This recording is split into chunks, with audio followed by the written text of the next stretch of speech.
Selamat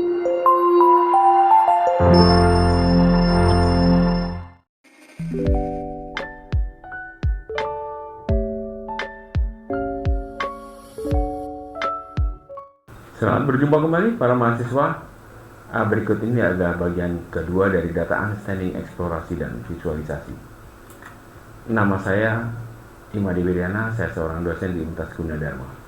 Pertama kita akan bahas tentang konsep visualisasi data.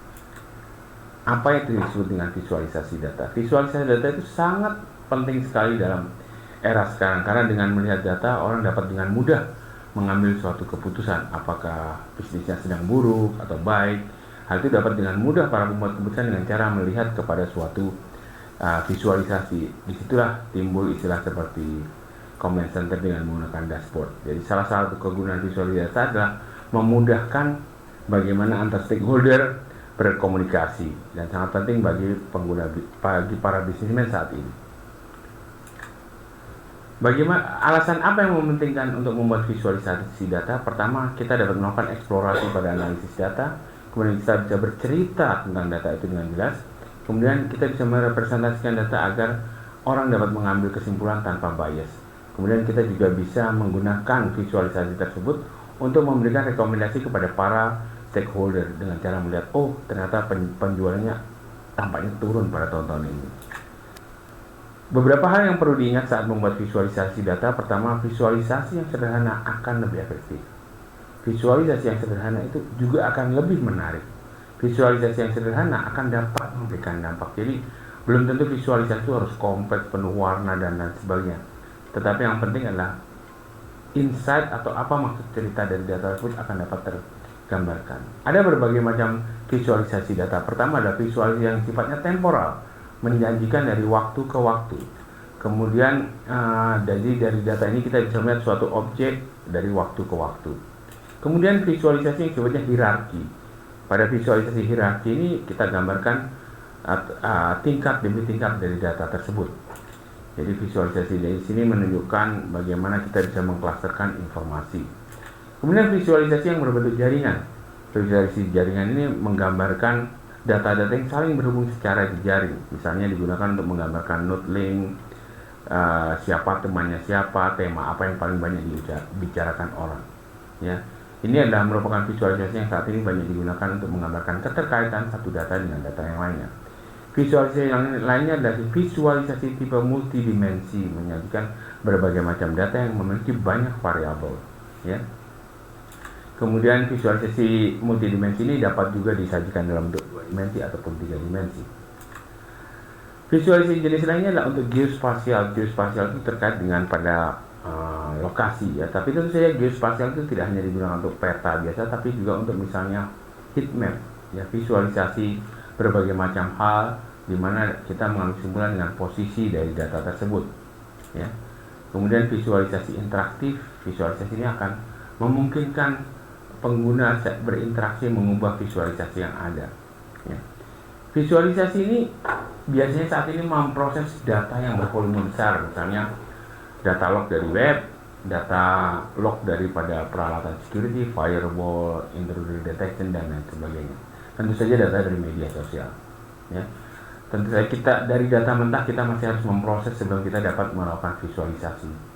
3 komponen penting pada suatu visualisasi. Pertama adalah cerita dari visualisasi tersebut, data dari yang akan kita ceritakan, dan penampilan dari data tersebut atau visualisasinya dari data tersebut. Inilah 3 komponen yang penting pada visualisasi. Apa manfaat visualisasi data?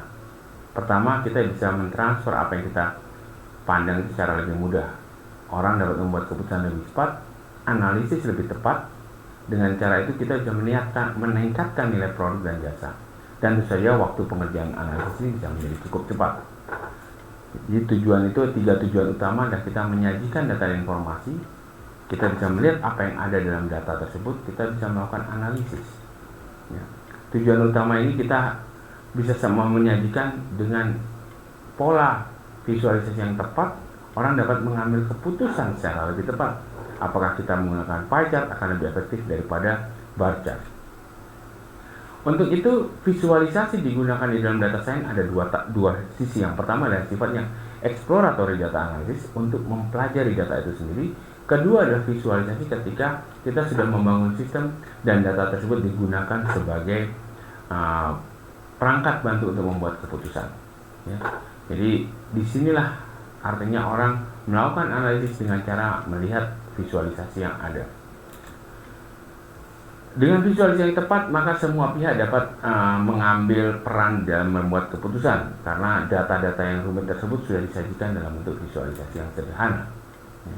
Jadi untuk membuat visualisasi yang baik, kita harus melihat elemen desain yang kita tampilkan, bukti yang komprehensif, dan perbandingan yang relevan. Ya. Tentu saja visualisasi akan punya tantangan, misalnya kita mencoba melakukan penyederhanaan data yang terlalu berlebihan, ataupun manusia memiliki bias ketika melakukan visualisasi. Ya. Bagaimana kita membuat perangkat lunak visualisasi data? Misalnya kita harus mempertimbangkan infrastruktur yang ada, interaksinya, dan security ataupun keamanan, dan skalabilitas dari sistem yang mengolah visualisasi tersebut. Karena ketika data besar membutuhkan sistem yang tentu saja berbeda. Berikut ini adalah contoh visualisasi data. Yang pertama ada visualisasi variabel, pie chart, bar chart, line graph, scatter plot, heat map, dan visualisasi numerical yang sering digunakan misalnya dalam deskriptif statistik, korelasi, histogram, ataupun ANOVA. Berikut ini adalah contoh-contoh visualisasi. Ini yang disebut dengan pie chart, sangat baik digunakan ketika kita ingin menganalisis sesuatu yang jelas 100%-nya. Berapa bagian dari hal tersebut terhadap 100%. Bar chart sangat tepat digunakan untuk membandingkan data per kategorikal. Kita bisa lihat membandingkan data dengan mudah dari suatu kelompok dengan kelompok yang lainnya. Line graph adalah suatu visualisasi yang sering digunakan untuk kita melihat misalnya juga temporal dari waktu ke waktu. Kemudian ada juga scatter plot. Scatter plot ini sering digunakan untuk memvisualisasi bagaimana kaitan antara dua variabel. Ya, misalnya ini adalah berat dengan diameter. Bagaimana keterkaitannya, ada tidak? Kemudian heat map adalah visualisasi yang menggunakan warna kode untuk melihat kerapatan terhadap nilai tertentu. Histogram suatu visualisasi yang sering digunakan untuk melihat tingkat keseringan timbul dari suatu nilai. Disinilah korelasi sering digunakan untuk melihat apakah suatu data, suatu variabel terkait dengan variabel lainnya. Berikut ini adalah contoh tools yang sering digunakan untuk visualisasi. Ya, ada beragam banyak contoh perangkat bantu, baik yang sudah berupa suatu program jadi ataupun berupa library yang dapat digunakan untuk membuat visualisasi. Misalnya pada Python ada Matplotlib ataupun Seaborn. Dengan software yang tersedia untuk melakukan visualisasi dan melakukan aplikasi sudah jadi, misalnya yang terkenal adalah Tableau, kemudian Metabase. Ini adalah software yang digunakan untuk melakukan visualisasi. Berikut ini adalah contoh bagaimana melakukan program dan library dengan menggunakan Matplotlib untuk melakukan visualisasi. Ya. Jadi kita bisa melakukan 4 hal terhadap visualisasi yang tepat, melakukan comparison, relationship, komposisi, distribusi. Ya. Kita bisa melakukan dengan visualisasi yang tepat perbandingan antara satu data, kelompok data dengan kelompok data yang lainnya. Kita juga bisa melihat hubungan antara satu data variabel dengan variabel lainnya ketika kita menggunakan teknik visualisasi yang tepat. Ketika kita salah memilih teknik visualisasi yang tepat, alih-alih data itu lebih mudah dianalisis, maka menjadi lebih sulit. Jadi disinilah pentingnya menggunakan jenis visualisasi yang tepat. Ya.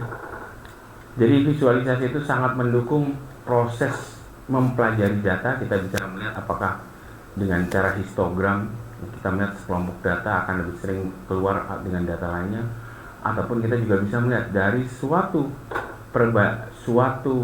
data secara keseluruhan berapa persen dari data tersebut dibandingkan data yang lain. Dan sehingga setiap visualisasi yang tepat akan mendorong kepada suatu mekanisme mengambil keputusan yang dengan lebih tepat. Visualisasi yang buruk bahkan akan mempersulit atau membuat orang bingung dalam mengambil keputusan. Jadi kata kuncinya bukan indah atau tidaknya suatu visualisasi, tetapi gamblang atau tidaknya sehingga suatu visualisasi dapat bercerita tentang data yang ada. Terima kasih.